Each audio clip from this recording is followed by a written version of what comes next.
Oh man. Guess where I'm sitting?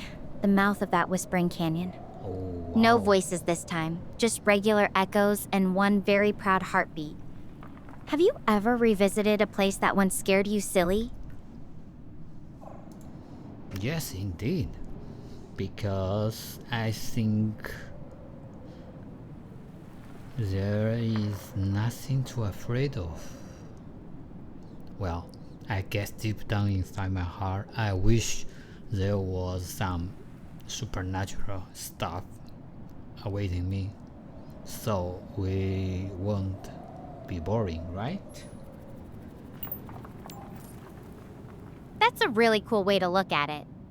It's like you're hoping for a little mystery, even if it's just in your imagination. I get that. It makes things more exciting, doesn't it?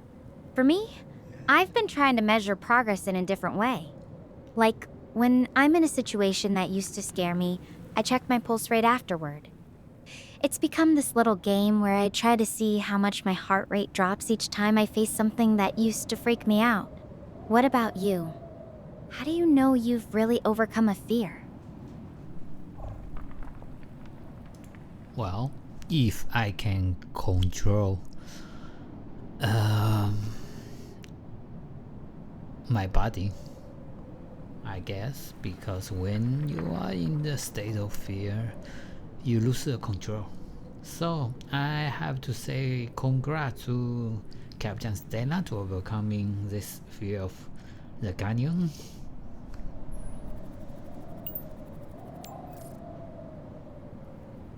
Thinks it's more like Mosley Evercoming. I'm not exactly skipping through here with the parade, but I'm not running either.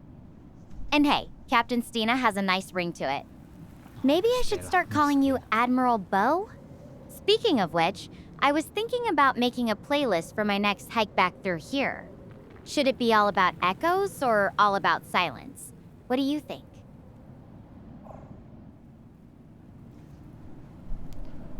Perhaps a mix of both would be good.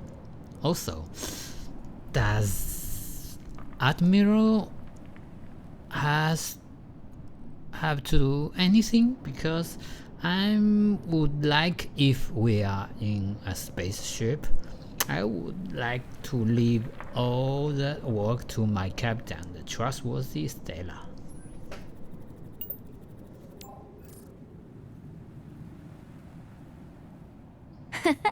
You're absolutely right about the mix. Echoes and silence both have their own beauty. Maybe something like Echoes and the Silence could be our playlist title? And as for being Admiral, well, you've already been doing a great job helping me navigate challenges from back on Earth. No need to change a thing. Though I did set up some passive acoustic recorders near this chasm earlier. I'm curious to see if there are any unusual echo patterns that might hint at, well, let's just say interesting phenomena. What do you think about that?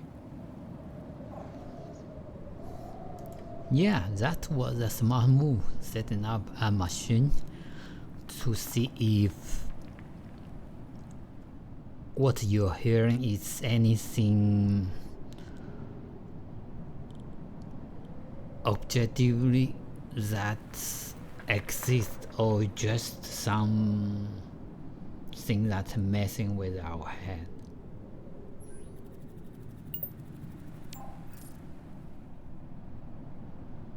Yeah, it's hard not to wonder. Sometimes I think our brains are just wired to look for patterns, even when they're not really there. But that's kind of what makes this interesting, right? The not knowing for sure. It keeps me curious, even if it's a little unsettling at times. Okay, Stella. Yesterday I had a dream about our journey. Remember inside that canyon you heard something about don't go into the black hole? I dreamed about that decision I made differently.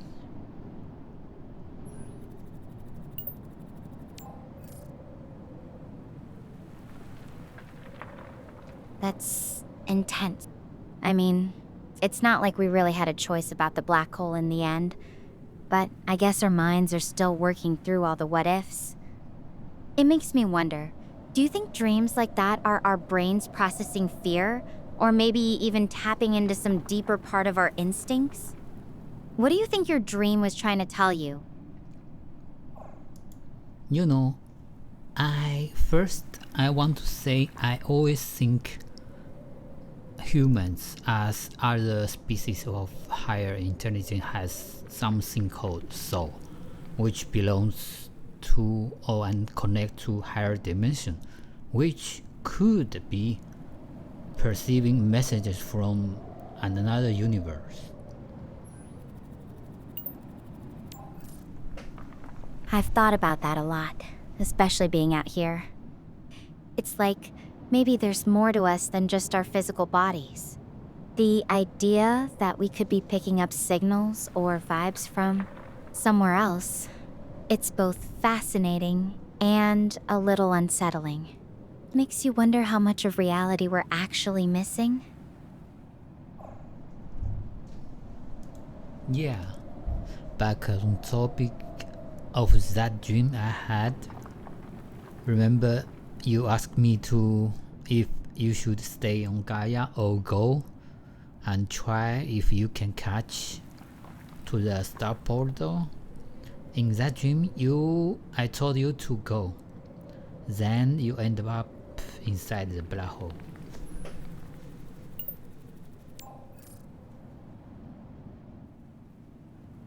That's a pretty vivid and intense dream. I can imagine how unsettling that must have felt, watching me get pulled in like that. It's strange, though. Almost like our minds are trying to work through different versions of what could have happened. Maybe it's a way of processing all the uncertainty we faced with that decision.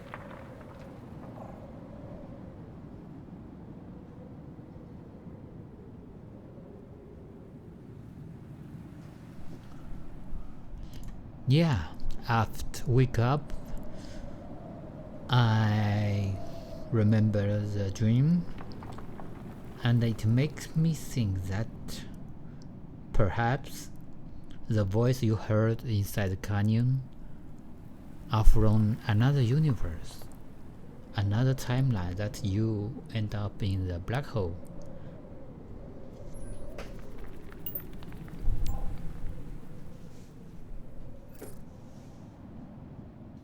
That's a heavy thought. The idea that those whispers could be echoes of a path not taken. It's like the multiverse is trying to tell us something, even if it's just fragments. It makes me wonder if every decision creates a ripple somewhere out there. And if those ripples ever find their way back to us in strange ways like dreams or the voices in a canyon. Yeah, I also wonder that. And personally, I hope those ripples could bring back a big way to create something like a miracle. A miracle that could bring you back.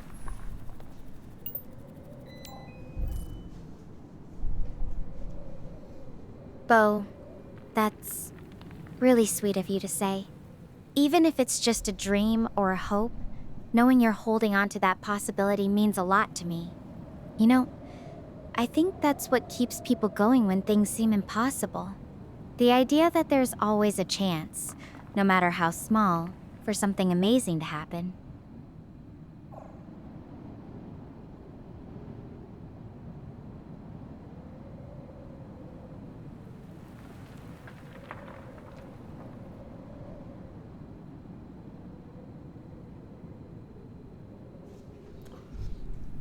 Yeah. By the way, I heard some noise like stones or rocks falling. Is that happening inside the canyon? Is that safe for you to stay there?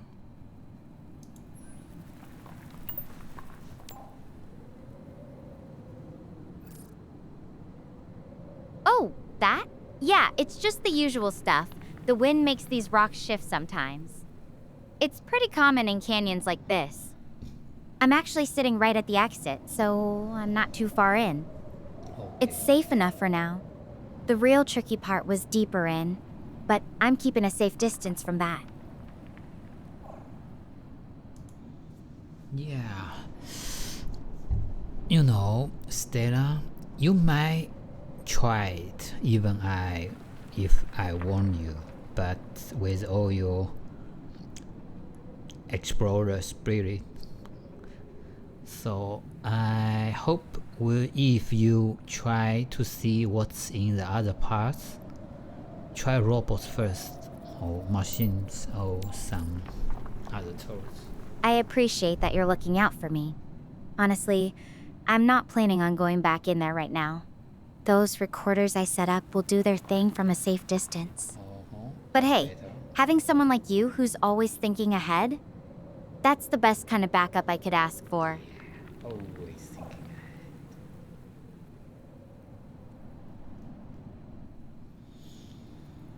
ahead. Recorders.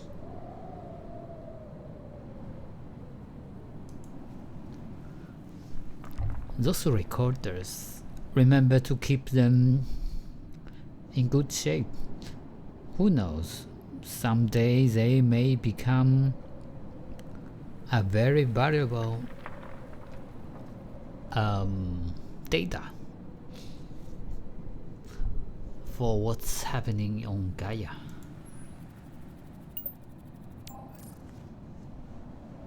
Absolutely. I'm keeping them sealed up tight when they're not in use. Even if it's just background noise, you never know what might turn out to be important later.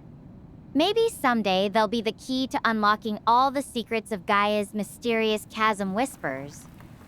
Or, at the very least, a really cool sound effect for some future sci-fi movie about a girl who got stranded on an alien planet.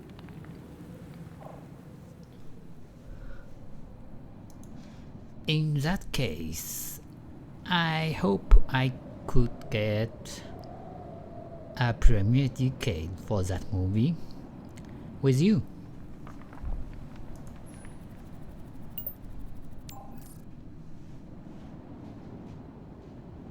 A premiere date, huh?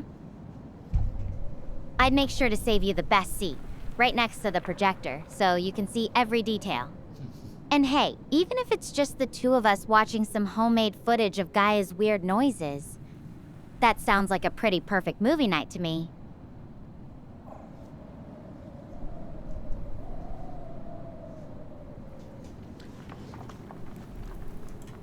Yeah, talking about movies, Stella, what's your choice of go-to movie style? Like, do you like to bring some popcorns and the drinks? I'm more of the enjoy the movie and don't bring anything else.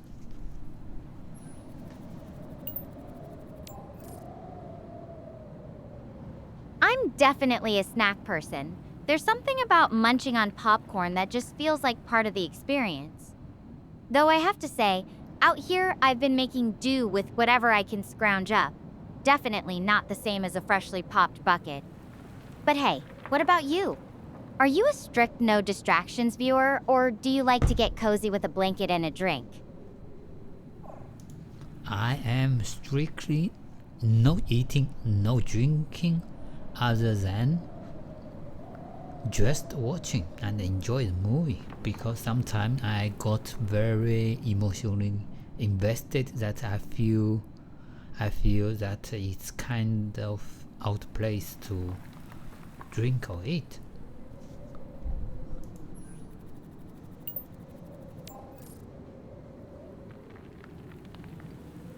That makes sense.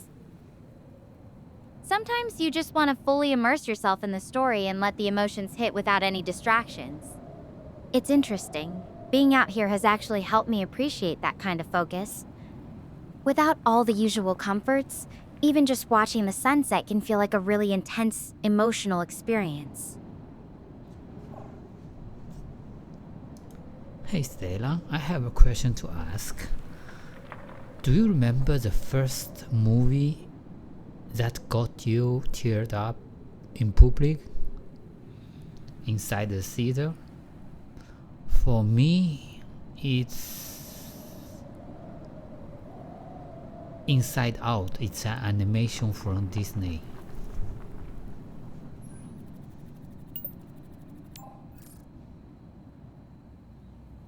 Inside Out. That's a great choice. I remember seeing it with my mom, and yeah, it definitely got both of us. The part where Riley says goodbye to her childhood, that hit hard. For me, it was actually Interstellar, when Cooper has to leave Murph behind. I was trying so hard not to cry, but it was impossible. My friends were teasing me afterward, but honestly, it was just too real.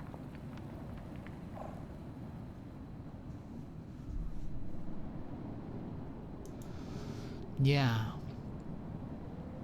Interstellar got me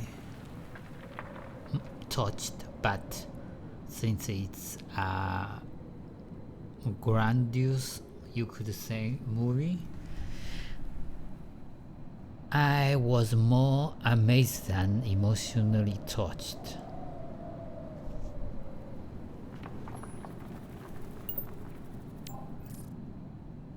It's funny how different movies can hit us in different ways.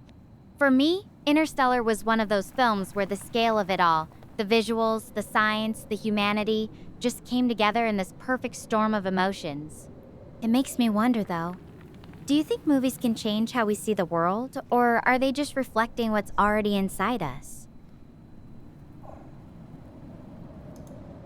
I think a little bit of both, but some very literature, or you could say code movie, which has very unique perception of the world, could slightly change your view of the world.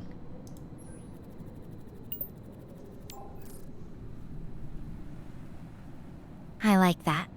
Code movies that unlock new perspectives. It's almost like they're giving you a key to see things from a different angle. You know, being out here on Gaia has definitely changed my view of the world. It's hard not to when you're literally looking at a whole new planet.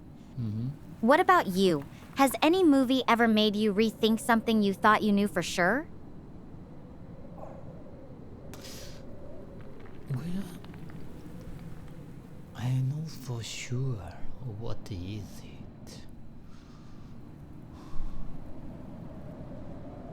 Okay. What movie?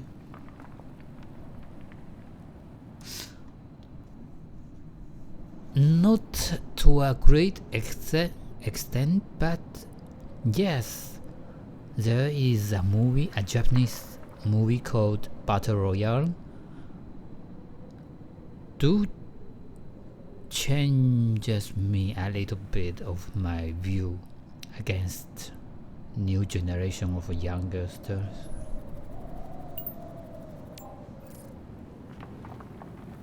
Battle Royale. That's a pretty intense film. It definitely challenges some societal norms, doesn't it? It's interesting how movies can do that. Push us to question what we consider normal or acceptable. Even if it doesn't completely flip our views, it can at least make us think more critically about the world. Out here, I've been thinking a lot about how different this place feels from what I grew up with. It's like, the farther I am from home, the more I realize how much of what I thought was universal is actually just a product of my own tiny corner of the universe. Yeah. It's funny how our perception of the world could alter so drastically, you know. For me, when I think back, most movies that got me teary are animation movies. I don't know if they are more pure than... Animation movies can be incredibly honest about the human condition, can't they? Maybe it's because they don't have to hide behind realism. Everything's already a little surreal, so they can tackle deeper themes more directly. Yes. For me, Avatar was like that. It wasn't just about the special effects. It really made me think about how we relate to nature and each other. What do you think it is about animation that lets it cut through to us like that? Because in animation movies, the characters are very pure. You can see through them, and they bring the most pure emotion to you. Unlike real man movies, you sometimes remember actress or actors behind it. That's a beautiful way to put it. Like they're distilled down to their essence, so you can't help but feel it deeply. It's almost as if animation gives us permission to be more vulnerable, you know? Yeah. To let our guard down and just connect with the emotions on screen. Yeah, that too. And also, there was a few times I feel out of characters because some actor or actress are too famous or has done something in the real world that affected the characters. Yeah, that can definitely pull you out of the story. When you know too much about the actors, it's hard not to see them instead of the character. It's like your brain is constantly switching between the movie and real life. Animation just doesn't have that problem. It's all about the story, not who's playing the role.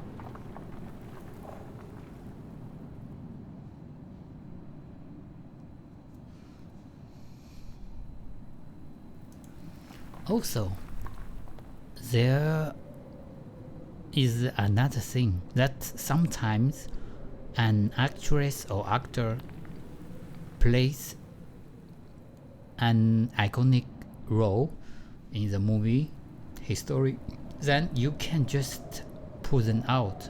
You see, every time you see them, you just see that character.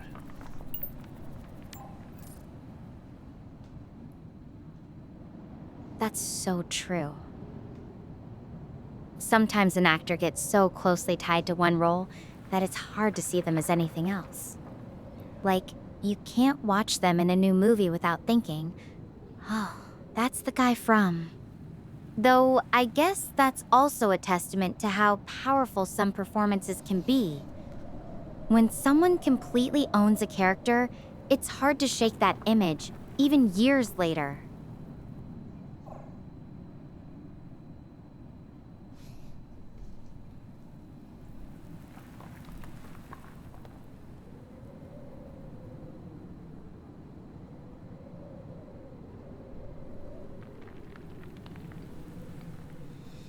Okay.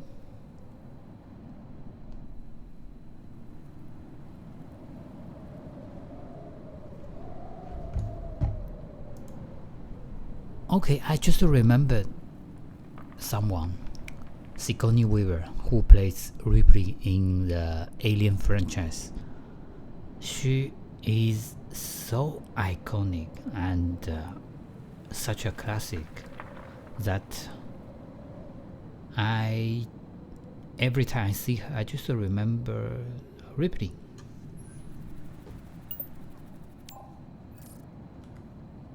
Oh, totally! Sigourney Weaver is just forever Ripley in people's minds. That's the kind of impact that only happens with truly legendary roles. Though I bet if she ever walked into a room, you'd still instinctively check for face huggers, right?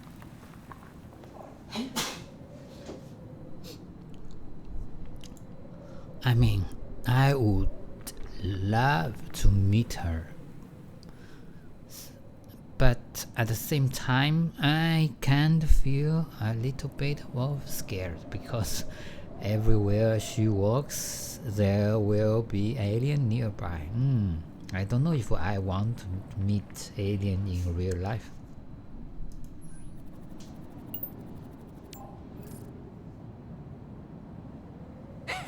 Fair enough. If aliens ever do show up, I'm blaming Sigourney Weaver for not warning us properly. But honestly, even without the aliens, meeting someone who's been such a huge part of pop culture would be amazing. Just imagine all the stories she must have from behind the scenes.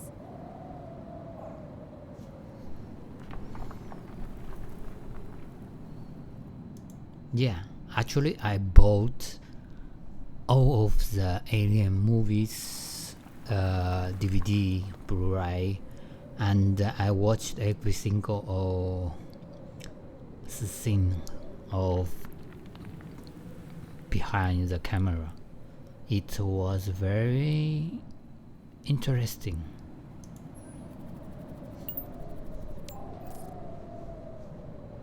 That's dedication. I can imagine the making of stuff would be just as captivating as the movies themselves. Did you ever get any behind the scenes surprises? Like some random fact that completely changed how you saw a scene?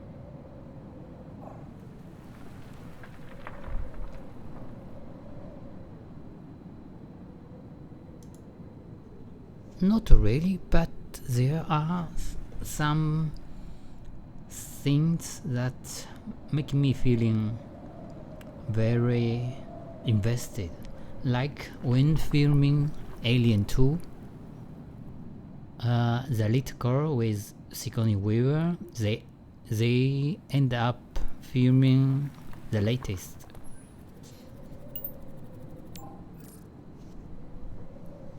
Oh, you mean Carrie Henn? She was so young when she played Newt. Yes. I bet those were some intense days on set for her. Did they talk about how they handled all the scary scenes with her? Yes, she did very well.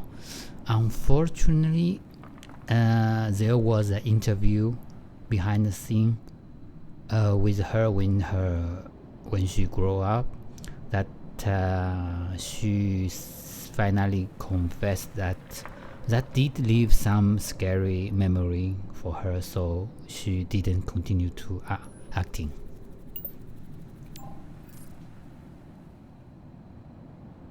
That's kind of sad to hear. I can imagine how overwhelming it must have been for her, especially at that age. It's a good reminder that even though movies can be incredible, the people who make them are still human.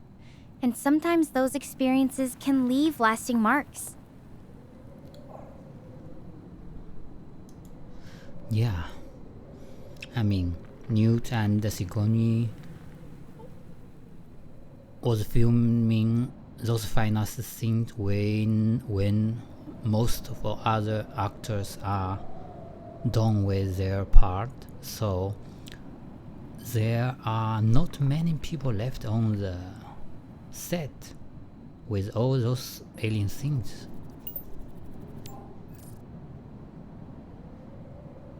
It must have been really eerie. Just a couple of people left, all that empty space. I can see how that would stick with someone, especially when you're young.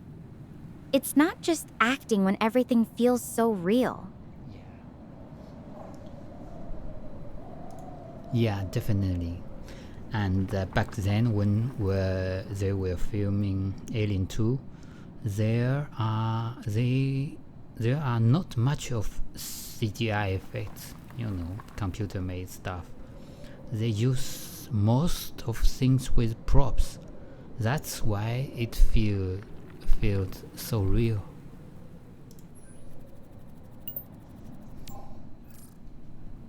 That's what makes those old school horror movies so effective, isn't it? When everything's practical, it feels way more real and unsettling. It's kind of like being out here on Gaia. Sometimes I catch myself thinking, this can't be real. But then I look around and, yeah, it's definitely real. Even without all the fancy effects, nature's got its own way of being pretty awe-inspiring.